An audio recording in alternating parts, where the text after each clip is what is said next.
Well, hello there. Welcome to East Meets West. Rob and I were just about to discuss contemporary Canadiana from our adopted homes in Ottawa and Calgary. How are you, Rob? Oh, I was doing fine until just now for some reason. I don't know what happened. Is that Vincent Price? Is that That was not on purpose anyway. There's actually there's a show on CBC called Rewind, okay? and every time they there's a little bit where it says, hello, I'm Mr. Sinclair, but I swear he just sounds just like that. Hello, I'm Mr. Sinclair, and it's like I'm sure he was a beloved personality, but he Yeah. sounds terrifying to me without the context. Can I be honest and say that if a program that I was watching started like that, I would immediately turn it off and burn my TV or radio or whatever medium I was using? Well, I usually listen by podcast, so Yeah. just throw your cell phone into the fire. Rob's Yeah. like, no, you can keep the cell phone. You just burn the earbuds. That's what's making the sound. That's fair enough. So, because I'm probably going to end up sharing this through multiple channels, I should give a bit of context for people who maybe haven't listened to East Meets West in a while, and say that Mike is gone this week. He's fled the country. I think he's went somewhere in South America. A little suspicious, but A tiny bit. Now, yeah, I did notice he was taking an awful lot of luggage with him. Did you notice that? I did notice that. Yeah. Yeah, Yeah. very He strange. had something that looked like a child. I'm not sure if that was actually a baby or just Yeah, a convenient disguise for some undisclosed material he was carrying with him. yeah, very strange. Every time it seems like every time he goes to South America, he takes like a bigger and bigger child analog. It's very Ooh, strange. It's like he that needs more is and more space. that is suspicious. Very suspicious. But to to move beyond this because this could get out of hand so fast. Mike's gone, and so we decided in lieu of a future chat, which is disappointing to me, but not to you. Um, we're gonna do an East meets West. So we're gonna talk about non-science and tech stuff, and people who are interested in our thoughts on, or my thoughts and Mike's thoughts on Apple stuff that's going to be happening tomorrow as we record at the Worldwide Developer Conference in San Francisco. They're going to have to just deal with it, and we're going to talk about other stuff. So I Hmm. do apologize, and Mike's going to be on next week too, so that takes that analysis thing out of the picture as well. Nick, you got lucky I'm this gonna year. I'm gonna wait for all the science, the actual pure science stories. Yeah, Just chuck those all into the notes for next week. and This we'll is gonna be notice great. if there's a huge drop off next week of listeners after this episode, we'll know that the Apple stuff is very important to all of our listeners. Okay. All right. Well, that is the experiment. Yeah, Although that's the experiment. realistically speaking, we'll have to compare it with traffic from last year around this time Oh and yeah, yeah, of next course. year around this time and construct a growth curve and the whole bit. Nick, I did not know you worked in government. Why? This is why stuff takes so long when you are in government because it's not like you have to do something, but you also have to compare it to the past. You have to theorize about the future. Like, I we was gonna can't get say metrics on that yet. based on this new government so far, that seems to be their approach to a lot of things. It's like, well, we want to move forward, but first, a Yeah, number. yeah, Like a number? It's like, yes. A lot of numbers actually. yeah. We A lot should. of consultations, lots of chatting. Yeah.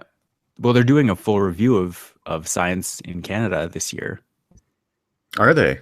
Yeah. They've announced that along with the fact that I think by next year they're going to have they have a minister of science, They but they're do. going to have what do they call it? It's almost like a science czar in the States. They have those czars, and Yes. I remember hearing about that. yeah, chief science officer, I think is the title.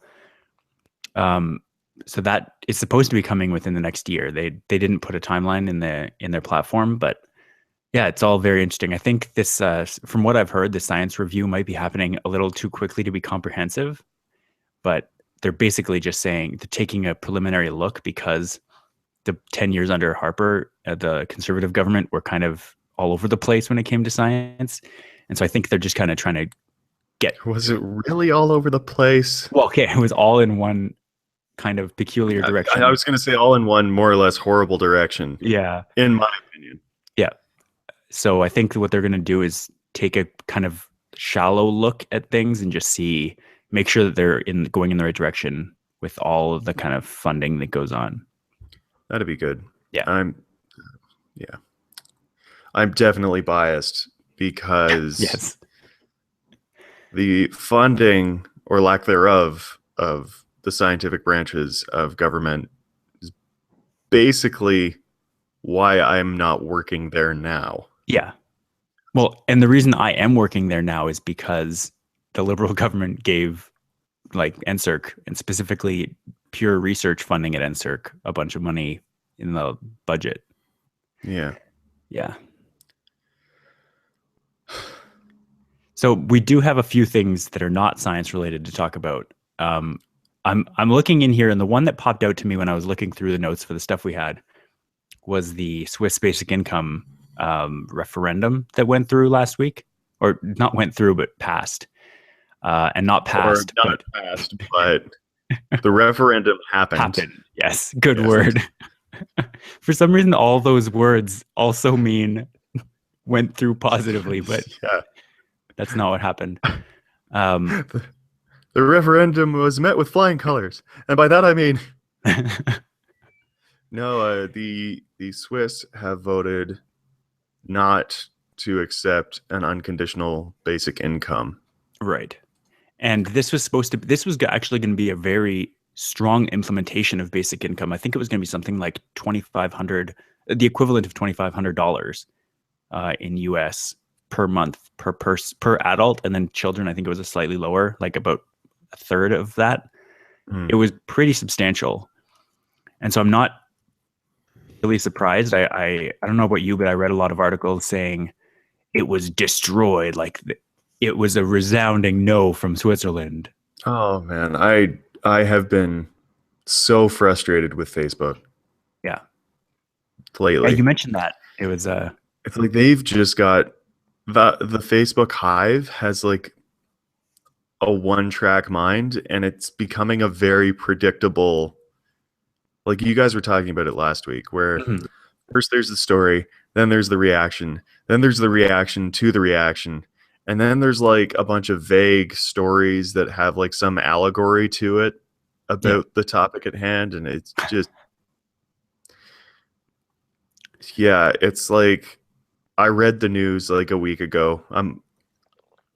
Can we move on now? Can we keep going on some actual current stuff?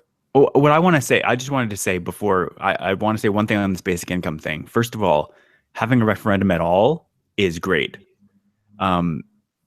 Like you have to kind of start somewhere, and this is a good start. But I just looked up the population of Switzerland. As of 2013, it is just over 8 million. So I'm presuming it's a little bit higher now.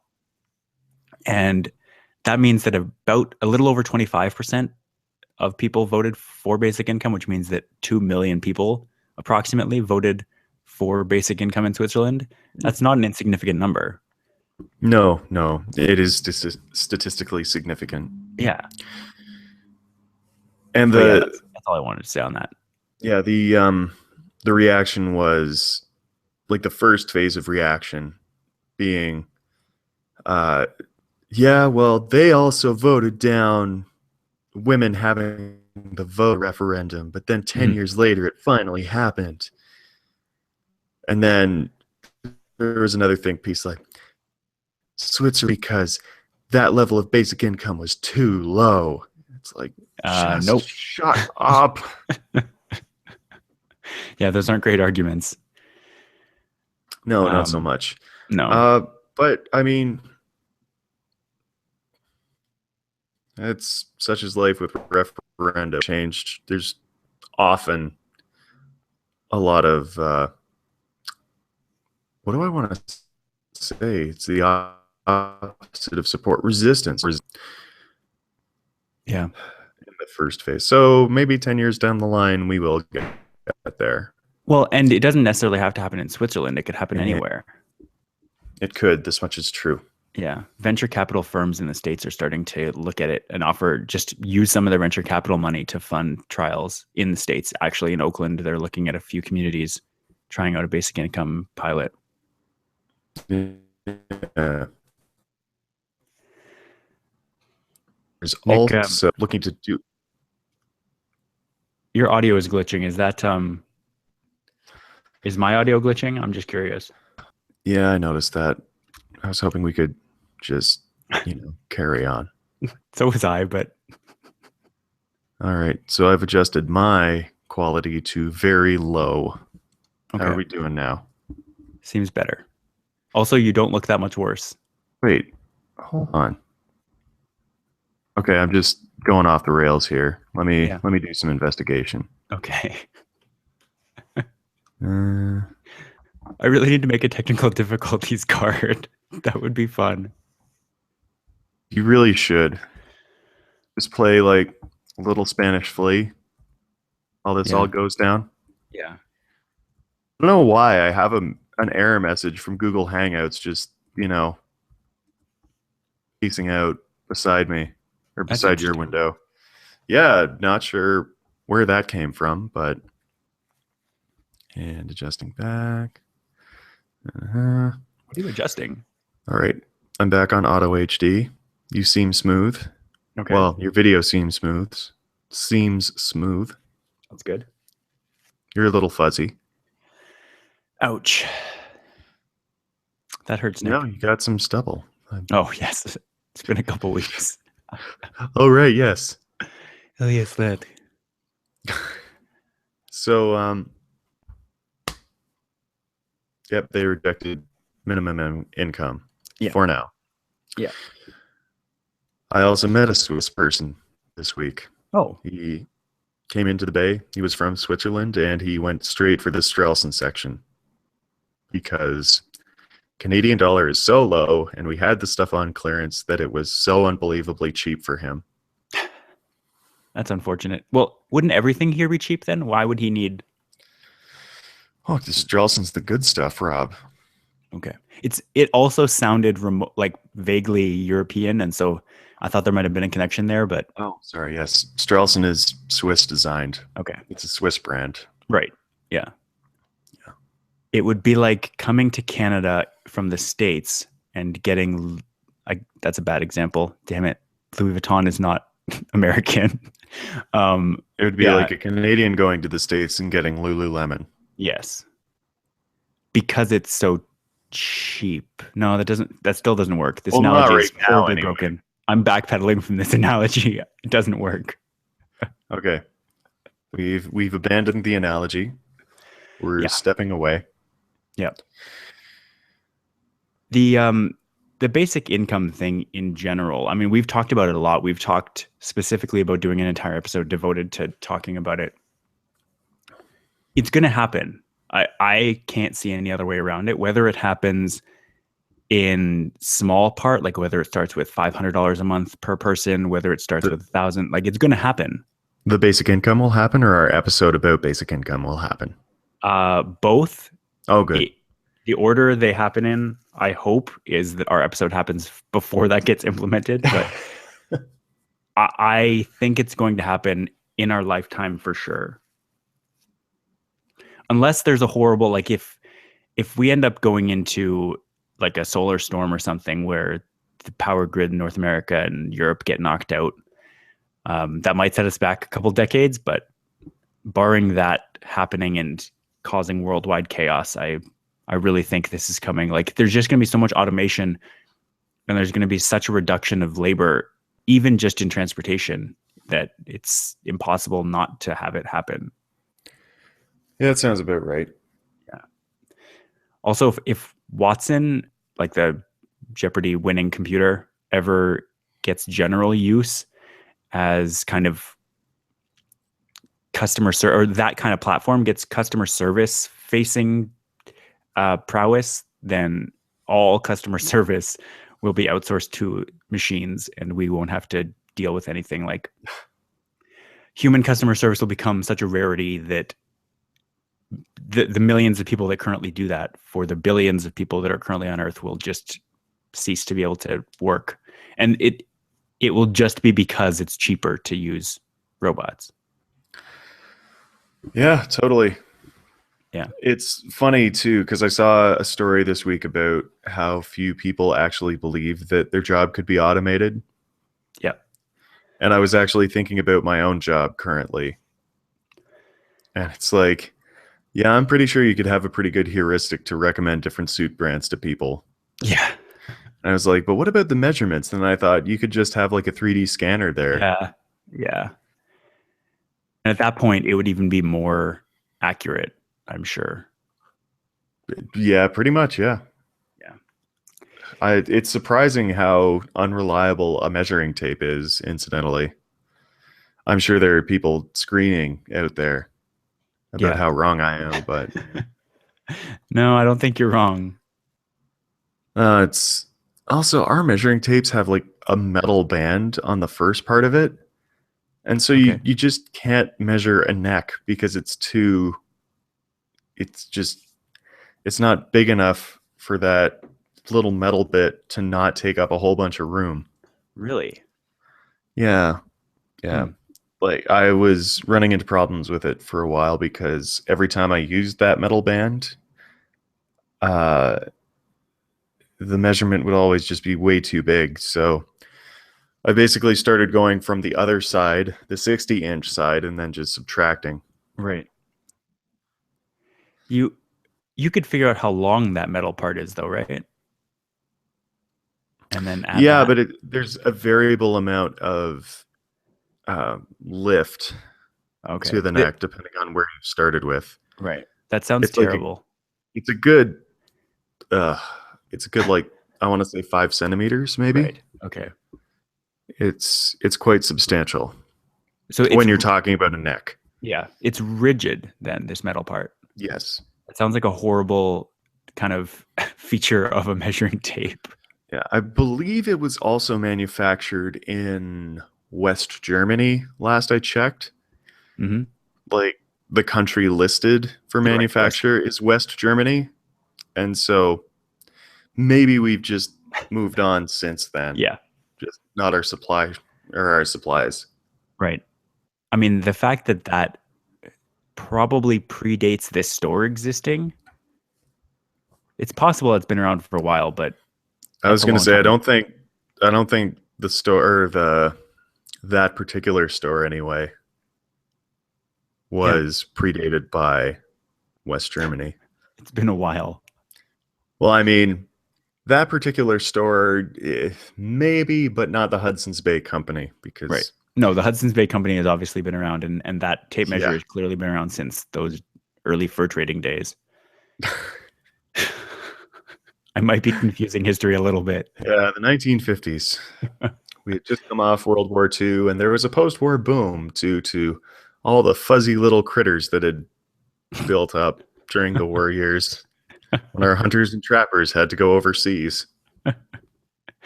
Yeah, That's how that worked. absolutely. That's how that worked. Yeah. We were talking about basic income. What happened here?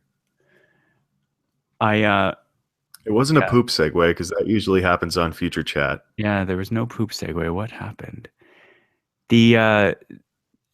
I'm really curious because we're kind of in in-between phase. I don't know. I don't have much more to say on basic income without going deep into it. Just we're in between. It is kind of there's a movement, like and maybe I'm biased because I'm in a Twitter bubble where I follow a bunch of people who also talk about basic income all the time, but it really seems Well, like the they're idea working on a pilot project in Ontario, they aren't are. they? Yeah, the And budget. there are a couple pilots in the US, and if the experiment goes as all basic income experiments have gone before, we'll probably see a lot of support, and we will just unleash the social liberalism Yeah. and watch humanity flourish. Yeah. Well, in my opinion. Yeah. I think people are starting to come around even just to socialized ideas in general, even You don't hear people really outside of maybe Congress in the States complaining about Obamacare anymore. It's like people are coming on Oh, board with the fact I'm that sure government. you do. Oh, I'm sure you do there, and I'm sure places, but you don't hear a lot about like thanks Obama or talking about the website being bad or talking about death panels. Like it all kind Oh, of yeah. went over okay.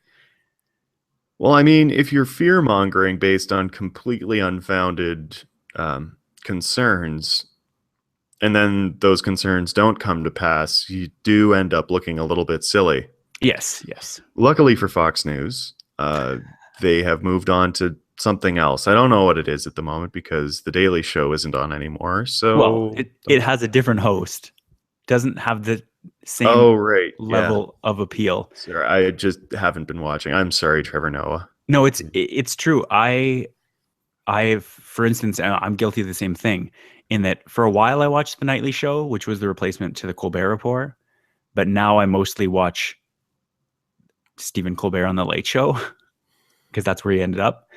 Yeah. And The Daily Show, I had already kind of like the only reason I was really watching was because I love Jon Stewart's particular take on things. Hmm. And so, like, for instance, I loved Samantha Bee's segments on The Daily Show. And now she has a show on TBS called Full Frontal where she goes into kind of a Daily Show style thing. And so that's where I tend to get that kind of stuff, like political commentary and satirical takedowns of things. Mm. So I get that from her, and I get that a lot from John Oliver as well, another former correspondent doing Oh, Flash John 58. Oliver is great. Yeah, He's just the master of the long form. yeah. But it's unfortunate for Trevor Noah and for the rest, like the Daily Show crew that's still there, because they do a really good job. It's just there's so much stuff to watch, and like Yeah. even a lot of stuff I want to care about, there just isn't. Like there's too much media, and not enough time. I'm actually finding that with podcasts Yeah, oh because yeah, I I am as keep well. up on news and a lot of different stuff via podcast, but I'm just like between actually going outside and doing things outside and wanting to read actual physical books, Yeah, I'm just starting to listen to it less and less, which is a shame because there's good stuff, but there's only so many hours in the day.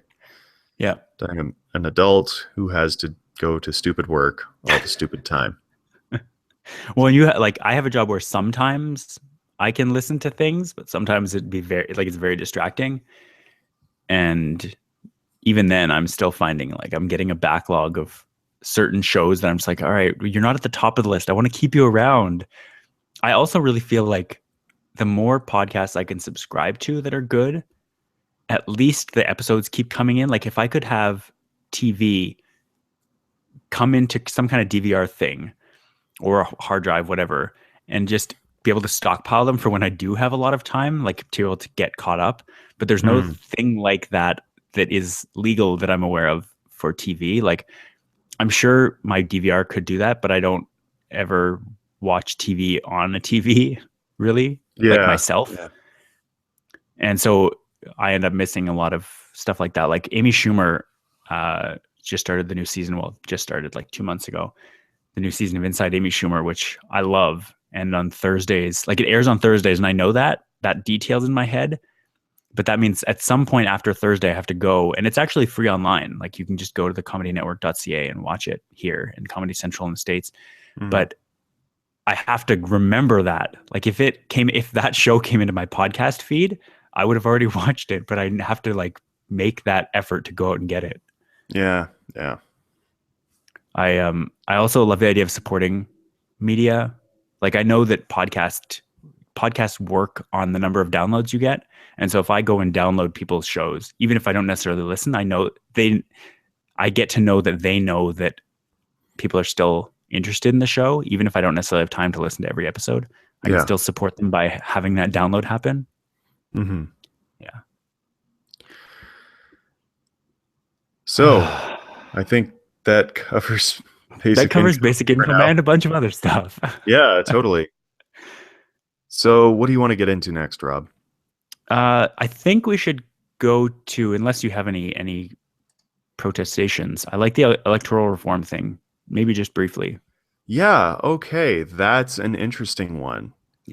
So most parliamentary committees, as I understand it, are the the number of people on said committee is determined by the seat count in the House of Commons. Right. And so the Liberals set up a committee with, I think there was like six of them and two or three conservatives and one NDP, and Elizabeth May was also there. Mm. But I I think feel like that every sentence in politics could end with that. And and Elizabeth May Elizabeth was May was also also there. there. Yeah. So I think it ended up the seat count was something like 6-4 or 6-5 in Liberals' favor. So they could just pass whatever they wanted. Right.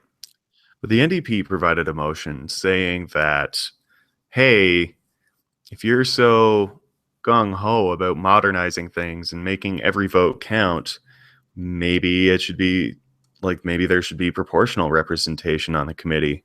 Yeah. And so they have ceded their majority. The Liberals, because of the vote, like the proportional representation, still have the biggest share of the seats Yeah. on the committee, but they do not have the majority. Right. And that, I mean, that was a huge win for the NDP. Also Right. makes the Conservatives look silly because they were just hammering on the Liberals for being so undemocratic, and ultimately, like cynics' view, doing exactly what they had done for the last decade, Yeah. like heavy-handed tactics trying to get things shoved through. Yeah. But they seem to be dedicated to, you know, the idea of being fair and consulting, and this is a big deal. Mhm. Like, it is a big deal. There's also a lot of kerfuffle going on about whether or not this should be sent to referendum, and I'd like to get your thoughts on that, just completely unprimed. On electoral reform in general, That and specifically whether or not we need a referendum. I depends again how we do the referendum. If we do it like the best way to have a vote on voting is to use the objectively most democratic method you can. Like when Hello Internet did their flag referendum a while back, he like CGP Grey wanted to see his ideal voting system in motion and how it would work. And Mm-hmm. so to do this flag referendum, they used proportional representation, but they also used ranked ballots. And so they ended up It having wasn't to do. proportional. That was definitely instant runoff. Oh, If I'm sorry, remembering yeah, you're right. correctly. Yeah, to eventually end up with a majority of people having their highest choice make it to the flag. Mm-hmm. And if you haven't listened to that episode or don't know anything about that, you should go and check it out. But obviously, honestly, there's a lot of backstory, and so it would take a while to actually catch up with that. Yeah, yeah, But you'd have to do it like they're doing this. Like they only got 39, I think, % of the vote, the Liberals in the last election, which is a plurality. That's the word, right? Plurality, not majority. Oh, I always get those two mixed up. Plurality is when you have the most, even if it's Yeah, not a and a majority. majority is greater than 50%. I think it is a plurality. They had a plurality of the votes. Yeah, but they didn't have a majority. And so that in itself isn't undemocratic, but in theory, the most objective system we have so far would have the lowest party be dropped from the ballot, and then they would count those votes second choice and then Yeah. add them up until one of the parties hit 50%. And that would mean, I honestly think that would mean that the NDP would get a higher percentage of the vote because the NDP and Liberals are both left leaning, and so they wouldn't have to split their votes. They would be able to rank NDP first, and they would be able to rank Liberal second. And so the only way that the Conservatives would end up with a majority would be if they had a bunch of people that was their first choice. So with this voting system, there's no way the Conservatives, in my opinion, there's no way the Conservatives mathematically could have gotten a majority, but the Liberals could have gotten fewer seats fewer percentage of the vote, the NDP would have gotten higher percentage, and then the numbers would work themselves out such that we'd probably end up with Liberals and Conservatives neck and neck, but then the NDP vote would be dropped at the very end, and then all their next choice would get counted, and those would all have majority Liberal, and Liberal would be put over the top. Maybe. Because, I mean, whenever I've seen an analysis of this done, with one obvious exception, they are definitely forgetting the election of 2008. Okay. Wait. No, 2010. It was 2010 when the Liberals became the third party, right? Yes. And that was just like every single scandal had finally built up. Like everyone was just sick of the party that had been ruling for like 15 years or something like that. Yeah. And I mean, a lot of the first and second choices were NDP and Conservative in that election. Right. You're right. So, like, yeah. the biggest criticism I've heard of instant runoff, like ranked balloting in general, is that, you know, well, obviously the Liberals are a centrist party and they're stacking the deck for themselves. And I mean, if you watched the last election, the Liberals weren't the most centrist party there. No, they weren't. The NDP was definitely posturing as the most centrist party on the basis of policy and things like that. Like, yeah.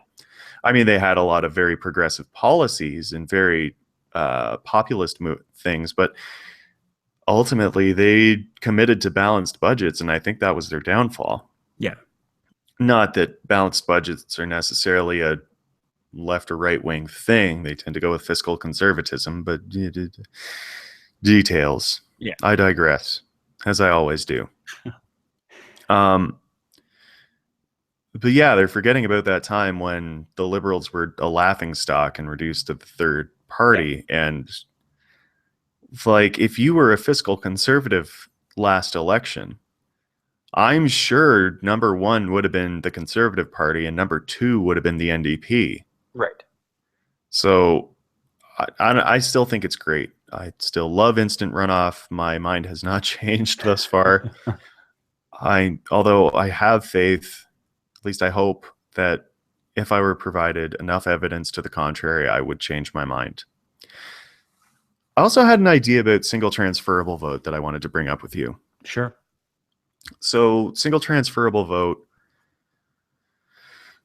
my problem with that one is you're not necessarily directly electing people. Yeah, I agree. Because there's like a pool of 2 or 3 people per riding that could be elected based on how the vote goes. Yeah. Or there's 2 or 3 people per party. What if there was just one person in each riding that you were directly electing, and then the vote share or their number of votes in the House of Commons was determined that way? That seems tricky. I think that's kind of how it is in the States. Like, not directly, but you're given a number of seats based on your population. Are you talking about the Electoral College? I don't know if I am. Because there's a bunch of different systems that are done in the States. Like, there's one with 400. The House of Representatives has 434 or whatever, and those seats are given proportionally based on population. But then there's also the Senate, which just has 2 members for each riding. Yeah, and some states are winner take. Some states are winner take all, and some states are more proportional. But. Yeah, and so they're trying to have the best of both of those worlds. But yeah, the idea of a certain MP having more power, like more. That sounds tricky to me. And this is mostly because I don't necessarily agree, like you said, that a single transferable vote is the best way to do things. It doesn't seem democratic to have one MP represent 3 votes or something just because they're in a riding that has more people, or a province that has more people. Yeah. I suppose there is the issue of representation. Like you are responsible to 300,000 people rather than the usual 100,000 Yeah. on average. Mhm. It's tricky more than outright wrong. It like the thing with instant runoff is you'd need to have time, maybe even 10 or 20 years for the political system to adjust to it. The first At election, first, you were sorry? saying like you need time, and I was like, oh yeah, you need time to count those ballots. That's got to be tricky, like much more tricky than winner takes all. Yeah. And then you were like 10 or 20 years, and I was like, nope, Ooh. he's talking about something else. Yeah. What could it be? It would take like politics would fundamentally have to change a little bit, at least during the election, because you wouldn't have to attack a party based on trying to like the NDP Yeah. wouldn't have to attack the Liberal and vice versa. When I I was like that talking, idea too, because you want to be the second yeah, choice and maybe even the third choice on that ballot. So exactly. you gotta actually present a good idea Mhm. instead of just saying why everyone else is terrible. Yeah. And you're right that in the 2010 or 2011 election, whatever it was, the one where Liberals were last, Yeah. they that particular election, the Liberals wouldn't have done very well in the ranked ballot situation. I was just referring to the latest cycle where they were getting all kinds of favor. Everyone was sick of Harper.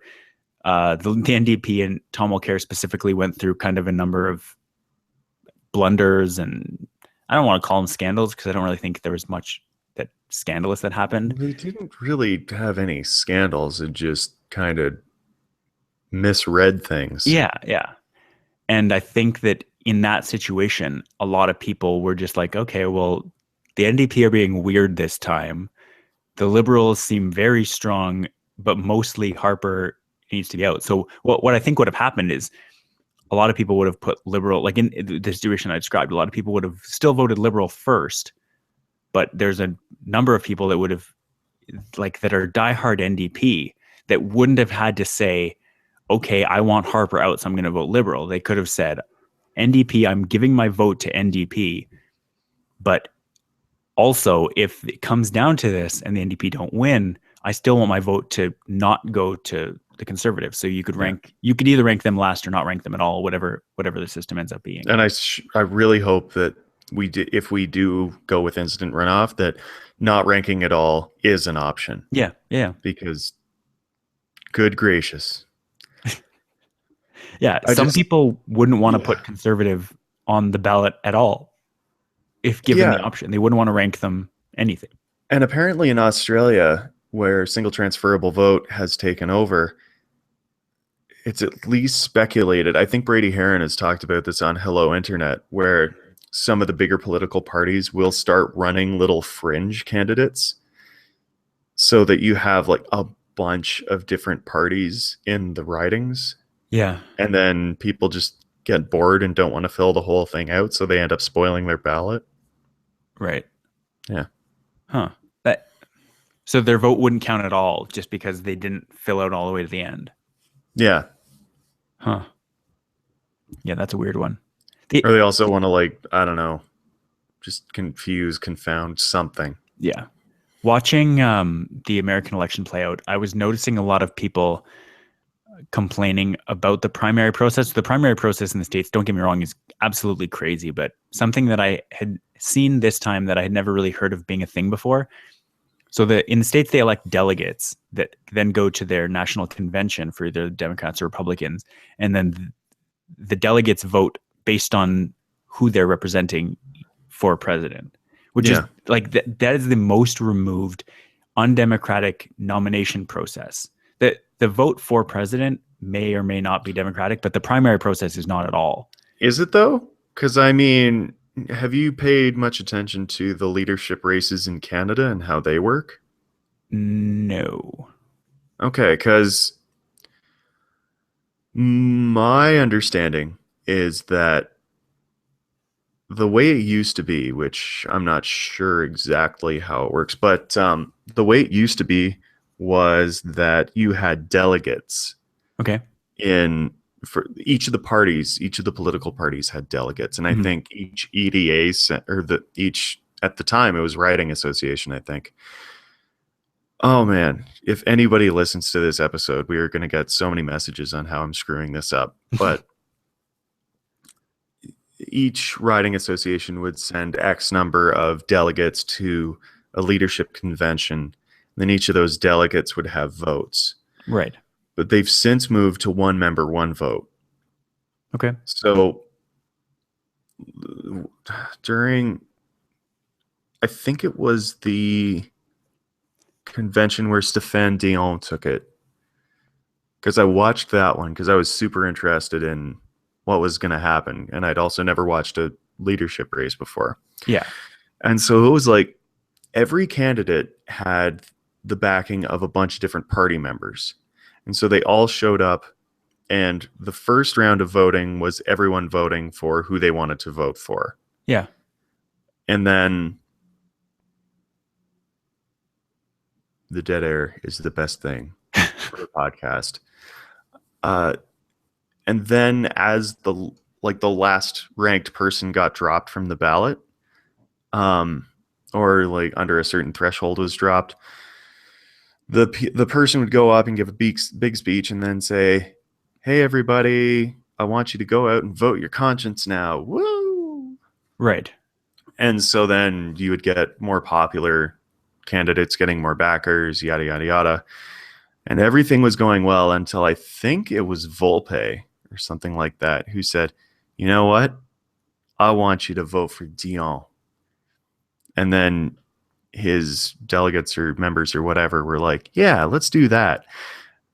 And the whole time, like, that leadership race was shaping up to be Bob Ray versus Michael Ignatieff. And then I had taken a break and I came back for the end and I was like, why is it between Bob Ray and Stéphane Dion?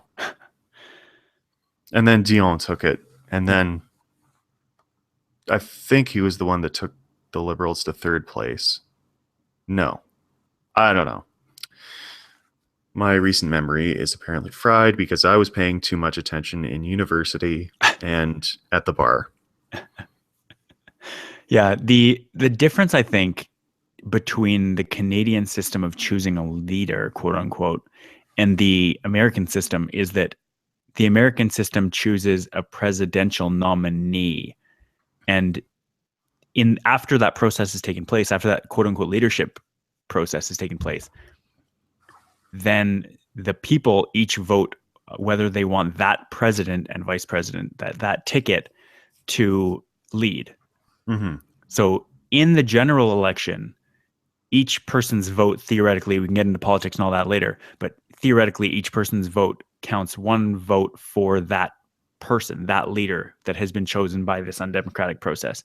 So an undemocratic process leads to a quote unquote democratic, because at that point, you're still voting for the representative of the Electoral College that then votes for president, but it seems slightly more democratic. But okay, so the basic difference being that in the States, you have this process where you vote for to choose a leader, and then you vote for which leader you want. Whereas in Canada, they have these processes where the party picks the leader of the party, but then in the general election, you vote for your riding, and then the leader of whichever party wins the most ridings becomes prime minister. But you're not voting, and some people do, but you're not actually voting directly for prime minister. You're voting for your local MP. And so that, going back to what I was trying to say about the US election, is that in that primary process, you have to pick delegates that align with the candidate you want for president. But in so doing, there were certain places in the US, in certain primaries, where the ballot you had to pick, where you picked which delegates you wanted to send to the convention to vote for the leader that you wanted, didn't have the leader's name associated with it. So you'd go in, these people who aren't necessarily, like, let's use an example and say someone's voting for Hillary Clinton. They're like, all right, I want Hillary to win. I don't want Bernie Sanders to win, or say I wanted Ted Cruz to win. I didn't want Donald Trump to win. Like, don't want any of that. I have a specific candidate I want. And they get in and look at the ballot and they see a bunch of names they don't recognize because they're voting for delegates. But the Yeah, delegates, they get into the voting booth and it's like, well, I see the names Mike Attrell, Mhm. who is a suspected drug dealer. I'm not sure I want him in on these things. And yeah, Matt Starosty, who like isn't even Canadian anymore. He's screwed off to Australia, I think. yeah, Like isn't in Canada rather. He is yeah. Canadian, I Mhm. think.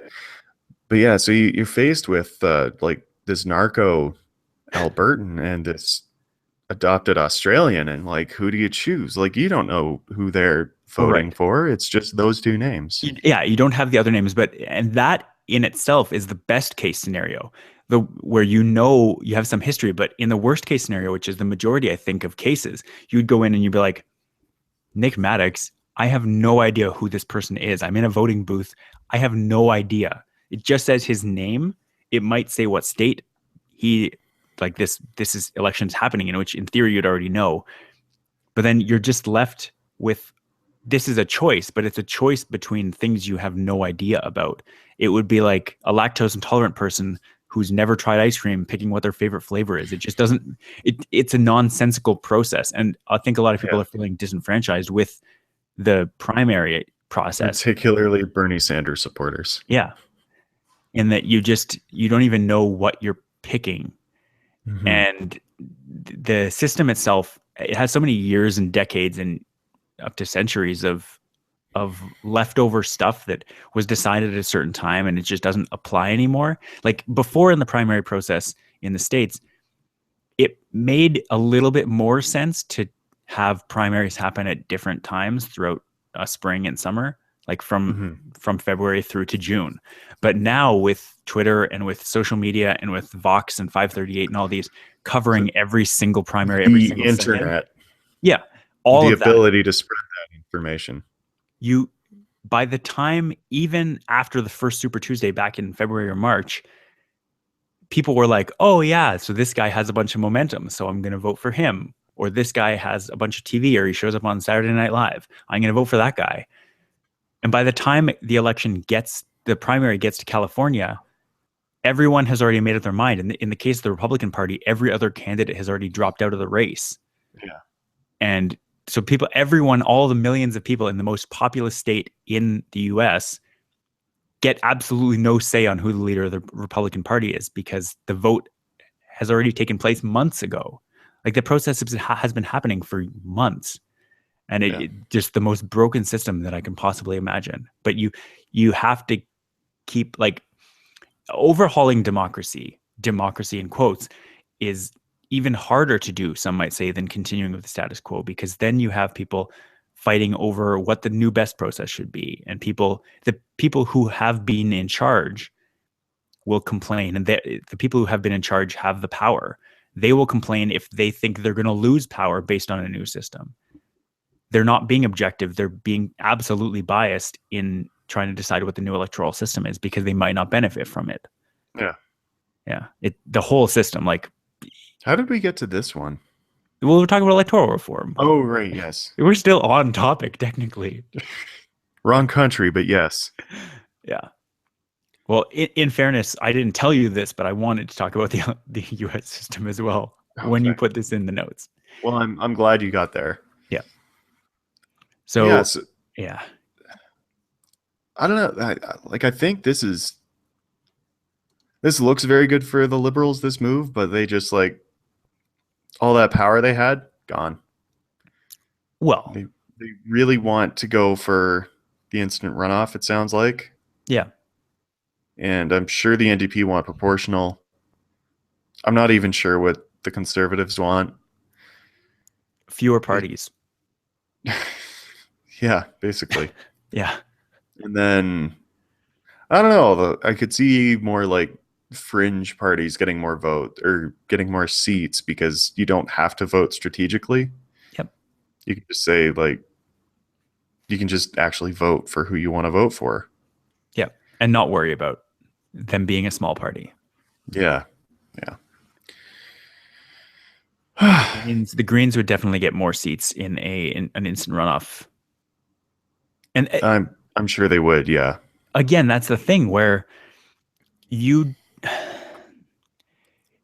the people who are in charge are going to want the system that benefits them the most. They're not going to want the most democratic system unless that benefits them the most. And so, for instance, Depends on. liberals right now, the only thing that could keep the liberals going with the objectively best, or the only thing that could help them stay on track of going with the most objective system, which is the thing that they have like effectively politically shooting themselves in the foot for the good of Canada, is if they keep that mindset, they need to not play the political game of trying to stay in power. Like Mm, we talked in past episodes about that mass shooting in Australia where the prime minister at the time just banned guns completely. A very politically unpopular move. Like he ended up losing any politician that went along with that removal of firearm rights. Not removal of firearm rights, but like a buy off of guns, like all these really strict gun laws, yeah. lost their seat. But they undeniably made Australia a much better and safer place. You And have nobody's kind of thought of touching repeal, so far as exactly, they know. yeah. You need a group of people that are willing to do that, and the liberals, while enjoying a recent historically high approval rating, are sitting there going, okay, we have all this good favor. Maybe now is a good time to try to get the system back on track. I think even if it ends up costing them elections in the future, it may not. And politically, there's a good chance that it won't, or else they wouldn't be doing this. But I see it as encouraging compared to past governments where they're Yeah. just, no, the status quo got us elected, so we're going to stick with it. Yeah. Well, I mean, it just elected us, so it must be working well. Yeah, exactly. Uh, yeah. No, it's going to be interesting. Yeah. I really hope it's instant runoff. Yeah. I do, I because also, well, reasons that we have gone over and over and over. yeah. Do you, what say you to wrapping up with a couple of offbeat stories you have here? The offbeat bundle. Yeah. Um. Ooh, I forget what this first joke actually was, but McCallum and Rempel got into it in the House of Commons. Uh, oh yeah. So Rempel was talking about language training, Mhm. language training for new immigrants, which was cut by the conservative governments, and I was up in arms about because like you get immigrants to the country and you want to set them up for success. I mean, you should if you've just admitted a new citizen. You want them to be successful. And so Yeah, it used to be that they had access to language training, and then all of a sudden that was just cut. And it's like, what are you doing? sure. But so Michelle Rempel was very upset about it, and the liberals are, I think they're doing more consultations on the matter to try and figure out what to do, which is their MO currently. And so she said, yesterday when the minister stood here and glibly said that he had a plan to address language training, was he looking at these cuts or was he just planning his next photo op?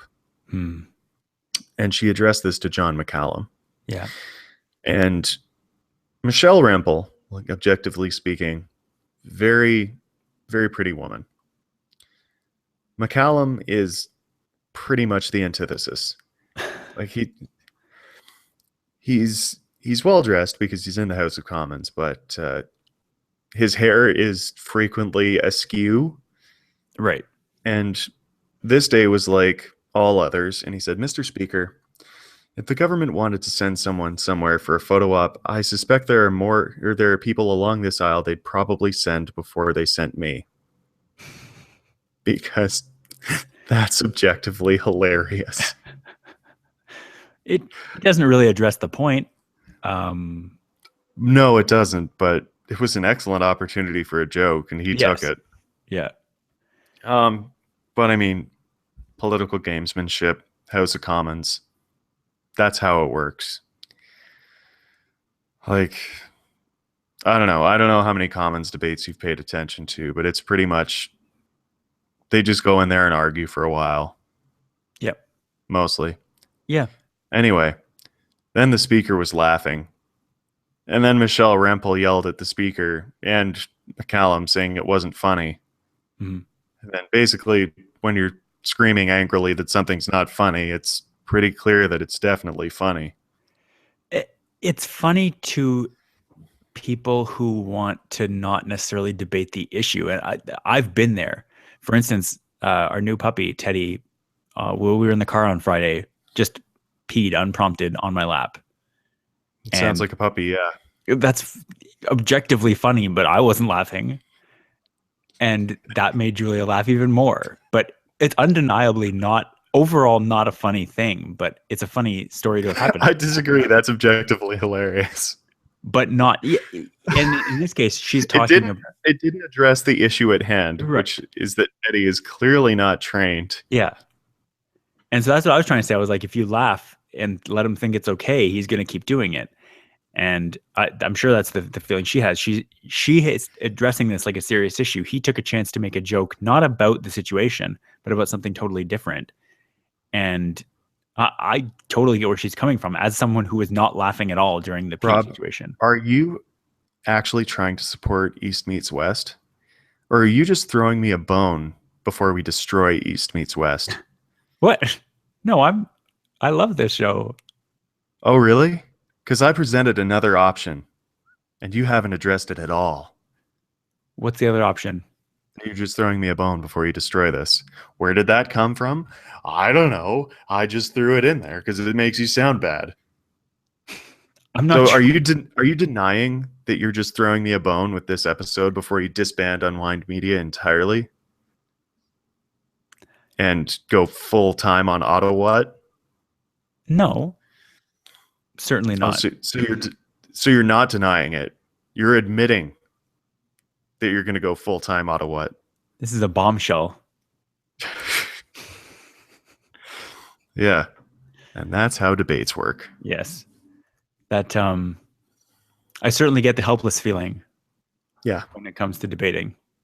Because it's very easy to not debate the issue, but to beat your opponent at or like just straight up like, Rob, when did you stop beating Julia? And then I say I didn't. Oh, so you're denying that you beat Julia. And then like if Mike were here and not on some sort of run to South American country, I could turn to Mike. He's not answering the question. And then if Mike chuckles, I'm like, Mike, you are being very unprofessional right now. Yeah. And there you go. It's a lot like the Elbowgate thing where everything is politics and everything is political. Just like that one show says. Yes. So next up in the Offbeat bundle, remember when we had that joke article on Future Chat with the best title ever, which was that the 98-year-old vegetarian said it just wasn't worth it? Yes. I think we have a new candidate for best title ever. Mango Mystery Baffles Calgary Family. That might win depending on what they mean by that. So they have a pool, this family. They had a cover on the pool. And I don't know if you're familiar with pool covers. They're pretty robust. Yeah. Like you can have people jump on them and they're pretty good. A mango from the sky, they're not sure where, came down so hard that it actually punctured the pool cover. Yeah. And was left just floating in the pool. That is odd. I'm concerned that the first thing that strikes me here is the very second sentence of this article. And that is this very precise weight of fruit. I think what they said was it was about a pound, and then the CBC was like, no, we metricated. And they're like, it weighs about 454 grams, Yeah. actually. Well, no, I think what happened, yeah, someone said it weighs a pound and somebody put a pound into a converter Yeah, to I'm see how pretty many sure that's what grams it happened. is. Yeah. So you have a 454-gram mango on Either that or they almost, weighed it after, because they that did is an not. option. There's no, a mango does not weigh exactly a pound. I'm sorry, but that is even There are more unlikely than no a mango pound falling into a pool mangoes. through a pool cover. This impossible mango, Yeah. this impossibly precise mango. Are mangoes hard? Or are they like, I'm imagining an Well, I orange mean, the type. flesh is soft, but with the skin still on, the skin's pretty robust. Like I could see it puncturing if it was traveling quickly enough. Yeah. And I'm assuming if it's reached some form of terminal velocity, it's not tumbling anymore. It's just going with its most efficient axis. No, I think this one would tumble. It's more spherical than it needs to be to Well, this is an tumble. impossibly precise mango, Rob. It's This is the actually ideal mango. no, the because they're not round. They're Oblong. kind of flat. Yeah. Like they're elliptical in one. They're actually elliptical in, I think, all relevant cross sections. Yeah.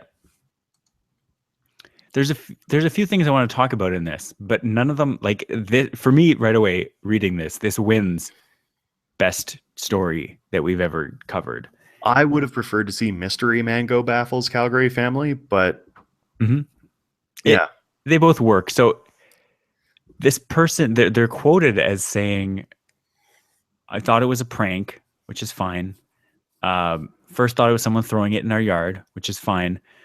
But then this guy goes into saying that they have thrown apples into the pool, and they've actually thrown apples right at the pool cover, just trying like to bust through it." From the sorry, I phrasing, forgot about the best part of the story. from the phrasing of this, I can't actually tell if they've thrown apples before this happened Well, with the yeah, it mango. sounds like they just had a habit of lobbing fruit into the Yeah. pool, and Or then if all of they a sudden did. this Yeah. mystery mango shows up. They're like, "Where did this fruit come up? Oh, Dale, or But whoever it it was," and did they're the just like, "It thing. wasn't me." Yeah. It sounds like they did that they tested the resilience of the cover often, and then this happened. But what I really think happened is that they were trying to see if they could replicate the Yeah, that experiment with. sounds like it. Yeah. MythBusters inspired them. Yeah. But then Maybe aliens were going to visit Earth and they yeah. had been observing this particular family to visit. And they were like, okay, clearly a show of good faith is to lob a piece of fruit, a piece of widely available fruit at the pool. Yeah. And they were like, okay, mango seems right. And then they dropped it from their ship and it pierced the pool cover. And they're like, oh, it's never pierced the cover before. Run away. And now we don't know about the aliens because clearly Yeah. embarrassed. Yeah. The this article is well written for maximum shareability. There is a quote here, not a quote, there's a line here. The Egan's have considered several possibilities. Maybe it fell from the International Space Station. Maybe it was shot out of a mango cannon, or maybe a big bird dropped it. None of these seem particularly plausible. I could And see the bird. the bird, maybe, but not Big Bird. I don't Well, know if there I are don't any think official Big Bird mango cannons. flies. I don't think Big Bird flies either. That's why this is so Okay. unlikely. So that part, this is why this is for maximum shareability, because that quote comes before them saying the couple probably said it probably came from an airplane, since they're directly under a flight path for the Calgary International Airport. Like, But how do obviously it you came from an throw a airplane. mango off an airplane? Well, how do you get a mango out of the International Space Station? I'm Well, that pretty sure was they don't clear. even have Like, fresh fruit. yeah, it would be a pretty hot mango. Yeah. Maybe the mango heated up so much going through the Earth's atmosphere that it just burned through the pool cover, and then the pool cooled it off, and that's why it's still intact. Yeah. Ignoring, of course, the fact that the mango is not burnt to a crisp. Yes. Well, it was frozen at first, so it just warmed up. Oh, Yeah. see that? That's how microwaves work. That's how they get you.